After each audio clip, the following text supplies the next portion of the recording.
standart ikinci sırada gəlir. Yadda saxlayırıq. Və kimi reallaşdıracaq? Özündən əvvəl gələn. Özündən əvvəl gələn hansıydı? Məzmun xətti. Çünki dedik ki, birinci sırada hansı gəldi? Məzmun xətti. İkinci sırada hansı gəldi? Əsas standart. Və əsas standart bəzən dəyişə bilər. Amma məzmun xətti necə idi? Heç vaxt dəyişmirdi. Bu bəzən dəyişmək nə deməkdir? Uşaq tam şəkildə o bacarıqlara sahib olur.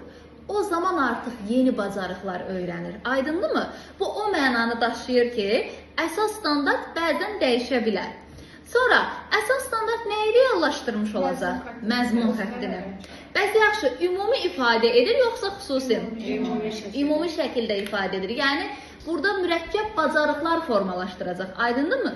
Testdə görsəniz ki, mürəkkəb bacarıqların formalaşdırması. Çünki bayaq nə dedim?